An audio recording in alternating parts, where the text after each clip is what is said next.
Welcome back. Thank you for staying with us. Minister for Natural Resources Ezekiel Joseph has addressed concerns following an indication by WASCO that the entity is facing major challenges in managing the current water supply. The minister says Cabinet has been informed of the dire circumstances which are unfolding and a state of emergency is currently being considered for a water crisis. As disclosed by Senior Supervisor of Water and Sewage Company WASCO, Timothy James, the entity anticipates at least 2 more months of very dry weather. James, as he featured on the Government Information Services St. Lucia's response to COVID-19, underscored that the next 2 months will be extremely challenging for WASCO as it tries to manage a dwindling water supply. Minister for Natural Resources Ezekiel Joseph subsequently spoke on the matter, regarding this year's conditions as the worst of recent. The minister noted that it is most challenging to deal with a drought which has prevailed months before that of previous years. This year is the worst compared to the 2 previous years. If I don't, 14 and 15, I believe, 2014, 2015.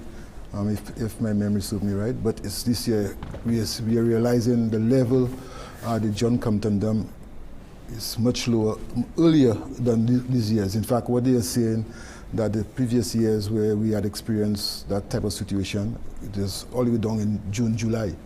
We in April, May, and that's when we're experiencing it. So they are now calling the authorities to really consider a state of emergency. Minister Joseph says serious considerations are underway for the needs of various sectors with much focus on agriculture. The Cabinet met on May 11, 2020 to discuss a possible state of emergency, which, if agreed upon, would commence on Monday, May 18, 2020. Agriculture is critical, and what is critical for farmers to continue with livestock or crops. I do not see if we agree to discontinue farmers using water for the livestock, but when it comes to crops now, then it's something that we have to look at in a very serious way. We have not taken a decision as to the respective economic activities that will be so affected. We have discussed when we met with the stakeholders last week to look at what are the options. We discussed the whole aspect of agriculture and how it's going to affect agriculture. We also look at the time frame, and we're looking at to start the state of emergency on Monday the 18th.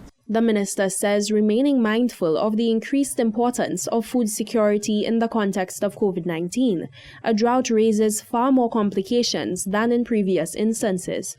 He urges members of the public to comply with conservation efforts currently being exercised by WASCO and to practice saving sufficient quantities of potable water within households. Jacques Wooding, Hot 7 News. Now, members of the public are airing their views on the current water shortages due to drought conditions and what can be done to help ameliorate the situation. Well, we could start filling our drums, our empty bottles we have. Instead of throwing the soft drink bottles, we can fill the water and use it to drink. We can use it to water our plants. We can start putting barrels around your house, cover it with mosquito net, so it go mosquito and things that go breathing into. Check it. You can build tank with concrete. Check it. Dig hole, put nylon bag and thing inside of it and cover it, so you can your plants for the farmers and them your plants need water. You can dig a big hole, put nylon bag inside of it and fill it with water. You check it, cover it away. So you check it so you can use that water now to water your plants if you need plants. Give your animals water. The way you can reserve our water to protect our water is people that are washing cars, using their hose to wash their cars, people that have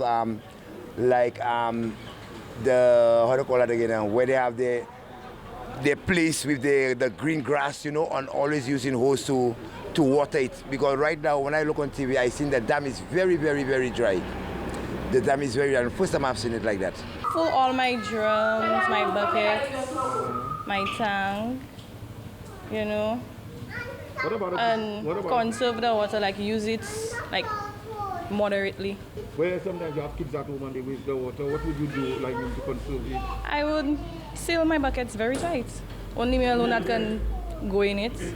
They will not be able to go in it. If they want to use the water, then I will make them use the water. The taps, close it very tight. If you want to wash your hands, I will open it for you and close it back very tight. So they will not be up and down in the tap or in anything that I am stored the water in. When you go to the shower, do you want to soap yourself? All you do, you close the pipe, you soap up, and then you rinse out the water. If you're washing, you don't use too much water to wash, like to scrub down. The water you rinse, you can use it to do something else, even to flush your toilet. You understand? Amassei loja me a dromo a pipe a bomo.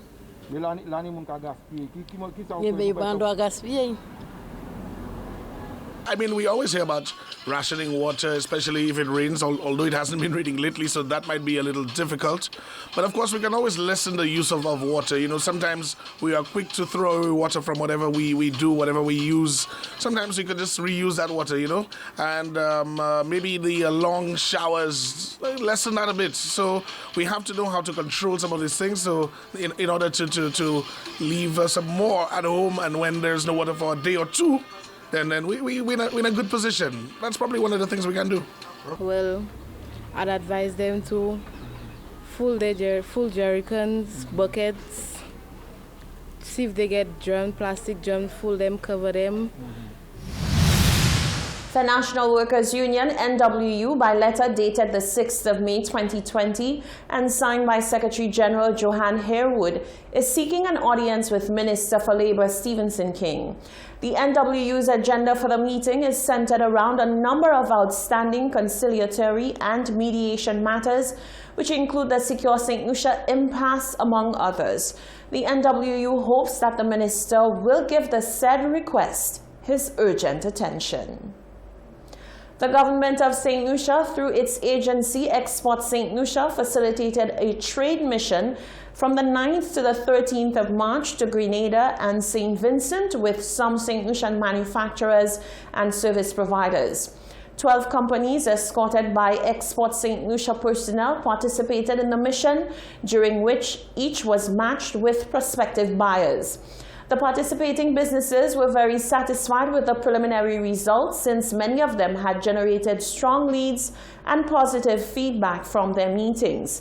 In the case of one household brand, Toiling Manufacturers Limited, Managing Director Mark Charles elatedly informed that the company is preparing to ship a 40-foot container of its products to St. Vincent.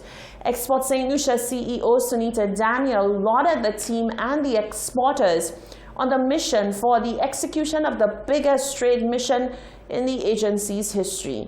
Minister for Commerce Bradley Felix, for his part, stated that he has challenged Export St. Lucia to be creative in its continued quest to grow the country's export portfolio and the international reach of its products and services. Young entrepreneur and former president of the National Youth Council, Joshua Andrew, is spearheading an initiative aimed at getting young people within his community to grow their own food. Plant a Kitchen Garden provides seedlings to youth through the Grosley South Youth and Sports Council to get them started on a path to food security.